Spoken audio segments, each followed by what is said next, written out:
So first of all, I picked up another poinsettia from my church this Christmas, and it's finally made its way here. So today I wanted to talk about self-care, and how self-care is sometimes fun and sometimes hard. I've talked about this idea once before on my channel, and I want to make it like a recurring thing to talk about. Self-care is the act of doing things for your body that make you able to function better. Self-care includes things like eating and hydrating and partaking in hygiene and getting rest.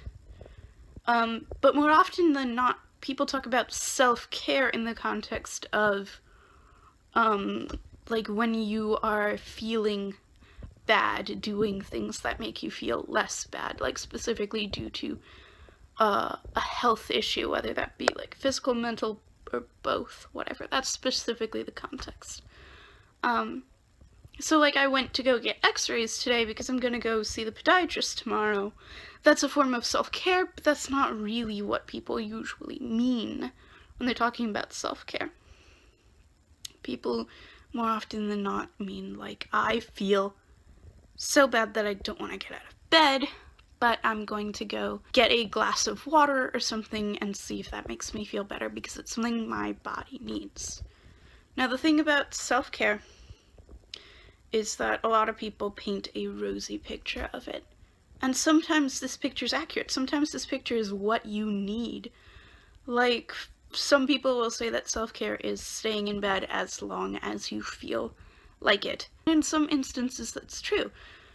Like, if you've just come out of a coma or something, they probably don't want you walking around. But a lot of people will be like, oh, yeah, this is what you should do after surgery. That's not true. Even though, this is a big example, but even though you may feel like it after surgery, they usually want you up and walking around. And if you're in bed because you are depressed, it's okay to have a bad day, but you need to get up and figure out a way to make yourself feel less like you want to die. Now, that's a controversial statement. There's this arc of self-care almost, or this triangle.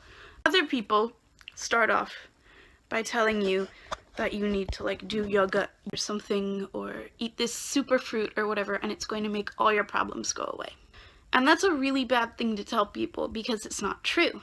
Then there's the group of people who have figured out that that's not true, that it's not going to make everything better, so then they don't do things. They don't do anything. And that's problematic too, because that makes everything worse. So what you need to do is go back to that idea of doing things, but you need to realize that you're not doing these things for a magical fix, but you're doing it because it'll help you get in a better mindset.